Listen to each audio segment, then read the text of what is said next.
It's Christmas Eve. So welcome once again to our Advent reflections. I am imagining there's growing anticipation. It's almost here.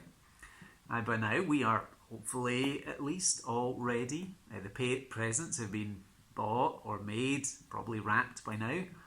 Christmas dinner, maybe prepped, or at least some prep going on, ready to go, ready to stick in the oven.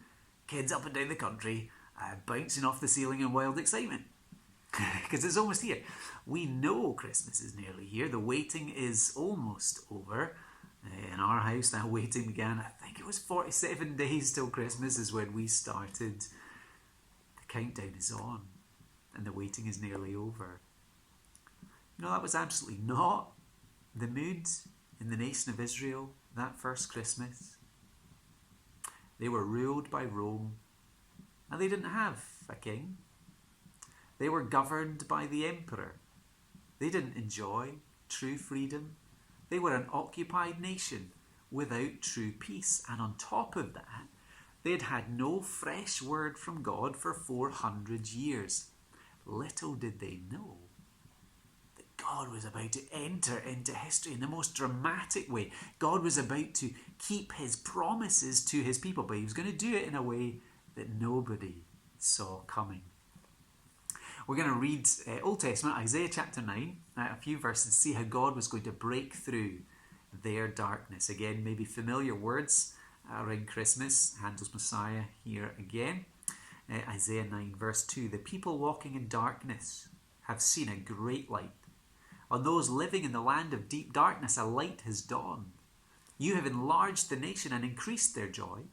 They rejoice before you as people rejoice at the harvest, as warriors rejoice when dividing the plunder. For to us a child is born, to us a son is given, and the government will be on his shoulders, and he will be called Wonderful Counselor, Mighty God, Everlasting Father, Prince of Peace. So many wonderful images wrapped up in there. Darkness to light, despair to joy, fighting to victory and peace. What promises? And how would those promises come about? Well, Isaiah tells us, words spoken 700 years before the coming of Jesus, they would come through the promised child, through the given son. Here is a promise of what Jesus would be like. Jesus will be perfectly wise. He will be truly God. He will rule over the family of God forever. He will bring true and lasting peace. But he's not as the people expected. Jesus wouldn't bring hope as a military king crushing his enemies. No, he would come as a humble servant king, coming to die for sin, so as to reconcile people like us to God, to give us present hope and eternal hope if we would put our trust in him.